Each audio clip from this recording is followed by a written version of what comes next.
In this world, we have a such thing as free will, but what we choose to do with that free will, I'm not going to say it determines and it seals our fate, but it does play a key role, a key part in how our future experiences in our future plays out, whether that's mentally, physically, emotionally, or spiritually. I'm going to talk to you today about the laws of karma. We're going to get into that. But first of all, if you are new to the channel, I appreciate you for stopping by. To my subscribers who have always been here, I appreciate you for still rocking with me. If you would like to donate to the channel, please feel free to do so. The information for that is located in the bio. I am TCAT and this is Retreat Vibes, and welcome. I am back with another video. And so, like I said, I'm going to talk to you about the 12 laws of karma, and we're going to get into that. The first law is the law of cause and effect. And I was talking about free will. We all know that our thoughts, actions, and everything produces energy. And what we put out into the universe, we're going to get right back. Sometimes 10 times, depending on how bad the situation or tragedy is. And just say, for example, if you are someone who wants love, simply put, just be someone that embodies love from the heart. I'm a Leo, so we operate from the heart. I can't speak for other zodiac signs, but yes. So karma is a real thing. And like I said, what you do with that plays a big role in how your life could turn out. The second one is the law of creation. Now, when we talk about creation, we're talking about making our lives better, thinking of ways of how we can make our life better, creating anything from the ground up, just making space for good things to come into our lives, so to speak. You really want to focus on one thing at a time. Simply put, say for instance, for example, if there is a family dynamic or a family situation that's been going on that you've been needing to take care of and you've been putting it off, but you want to work these last 6 hours instead of pertaining to this family dynamic, referring to this family dynamic and trying to work this family dynamic out, that's not a good thing. You want to create space for things that matter and balance them out and go accordingly and give your focus to that. A lot of people can't multitask and give their focus to more than one thing. You're going to lose on something. So in the law of creation, it's kind of like you want to form some type of balance. And you want to focus on your strengths, because this is very important too, because you want to know how you can grow and benefit from doing all of this and working on your creations. Number 3, the law of humility. It's just really all about being humble. This can cause you to be grounded if you do it right. Have humility, because you can become ungrounded and you can actually lose yourself. Really, to be honest, it'll turn into an inflated ego thing instead of being positive in a sense, and it can overshadow your sense of self. Number 4, the law of growth. So we know that when it comes to growth, it starts with us. It starts with you. And then it goes into the universe. So the more you know, basically, the more you grow. Simply put. And it coincides with the law of awareness, or the principle of awareness, because you are aware of what you need to work on so that it can grow, basically. Number 5, the law of responsibility. It is your responsibility to make, I'm going to say it like this, to make the best out of any situation, but going about it the right way, though. Giving accountability of your actions. And that is very hard for people. Some people don't know the meaning of accountability. They play the victim, so it's hard for them to resonate with your feelings, because they are so manipulative in trying to perfect theirs to gaslight you. It's kind of pretty much, I would say, covert narcissism in a way. So in the law of responsibility, it is your responsibility to move accordingly, to not project, because then when that person's projecting onto you, it's pretty hard to get them to see your way of thinking, because they are trying to be manipulative and you are not. So it's about having ownership of your actions, how you move, so you can be aware of how they're moving, and this can actually carry some major consequences if you are not careful, depending on the situation. So before, I would say, a small situation gets a lot worse, that law of responsibility, sit yourself down and see what you need to give accountability on, so that something possibly small won't grow into something huge if it hadn't already grown into something bigger. Number 6, the law of connection. Our past life, our past experiences, the experiences that we are experiencing now, and the experiences that we are to experience in the future are all interconnected. So if you manifest good things are going to happen because your thoughts are a process.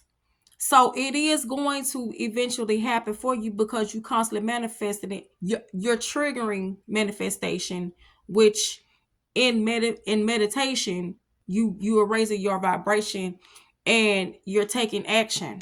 So basically, with the law of connection, you understand that everything is connected and that everything is serving a purpose for you, because you want to align with the universe. It is very important to be able to align with the universe so that you can possibly create the desired outcome that you want for yourself. Number 7, the law of focus. This principle is basically simply about putting it goes back to the principle where number 2 was the law of creation. But this principle, like I said, is basically just you want to focus on one thing. You don't want to try to focus on more than one thing, because then you lose track of really getting in there, honing in, and taking care of a situation, no matter what it is or what it's about or what have you. And I know it's hard because we get distracted a lot of times, but it is important to work on the things I said that we need to work on, no matter what they are or what it is. Number 8, the law of giving and hospitality. They say that it's better to give than to receive. That is true in some cases. Some cases it's not. You want to make sure that if you are giving, you want to make sure that it's reciprocal in this day and time.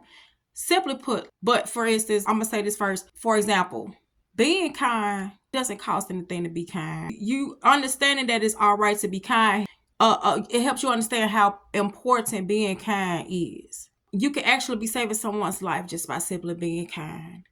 So the act of giving and having hospitality plays a huge role in how people are perceived. So that's the law of giving and hospitality. Number 9, the law of here and now. Basically, so we get tempted to bring up events and situations that really need to be closed out. The road needs to be closed dead end. But depending on the issue or the situation, sometimes things have to be opened up. That way we can get to the bottom of whatever it is that needs to be hashed, so to speak. So a lot of times it's not really good to bring up events or situations from the past. But like I said, if there is a situation that needs to be had, it was never had, based on the validity of the issue, it is important to go back and reflect on some of those things that need to be hashed out, like I was saying, so that you can begin a new chapter. That is very important, so that you can begin a new chapter to go on to the next thing. So yes, the law of here and now, that principle is very important. Number 10, the law of change. We are all growing in somewhere, we should want to grow in some way or another. We should always be working on ourselves in some type of way. And I say this in a lot of my videos. For example, if you're someone who doesn't work, you know good and well, for you to have some amount of money in your pocket, you need to work. There is no way around that. That's what I mean. It's like, don't be afraid of change. Embrace it, because you could really be doing something good for yourself when you are embracing that change. So the law of change is very important sometimes when we feel like we're stuck in a cycle. It's basically just time to, just keep on, trying out different things and see what works for you. That can help you be a well-rounded person as well too, because you're having different experiences with different things, not just people. I'm just talking about all through life. Number 11, the law of patience and reward. Basically, this is saying you get rewards for working hard and being persistent and consistent, whether it be spiritually or financially or both. Results do take time. So if you're doing anything, no matter what it is, but if it's something that's just for a quick rush or a quick fix, just know that it's not going to work out. You're going to be disappointed every time if you're moving like that, because things take time to form. So, because you don't know what's going on behind the scenes a lot of times. So, you just have to trust and know that in due time, things will come to you. Number 12, the law of significance and inspiration. Everyone contributes to something in this world. Simply put, just by us living in it, being in it, and existing in it is in a significance of itself. We make the contribution and value significant by how we inspire the world. So that's how that is. We as humans were made up of matter. So in terms of how it applies to our lives, it's the amount of motivation that we put into things to want something to grow or form out of it. You're putting something together and you're trying to form a certain type of energy to be able to stay in, and you want to be positive and you want to develop positive actions. So with the law of significance and inspiration, that's simply saying that we all are significant in one way or another, and we should be an inspiration to any and everyone in a positive way. Those laws of karma really determines what type of person you are, where you come from before, where you are now, and where you are headed in life. So, simply put, if you know you're not coming to someone with good intentions, stay away from them, and vice versa. Work on yourself, work on your shadow side, work on your attributes, your light and dark attributes, and heal your inner child, because that is what's going to help you get around in this world and have good things come to you. That is the end of my video. If you enjoyed the 12 laws of karma, please subscribe to my channel. I would greatly appreciate it. It will help the algorithm. Thanks again for watching and listening to my videos. Once again, if you would love to give to my channel, the link for that is in the bio. All right. Until the next video. Eat good, eat right, drink your water, say your affirmations of gratitude, meditate, get rest, and I will see you in the next video. Peace.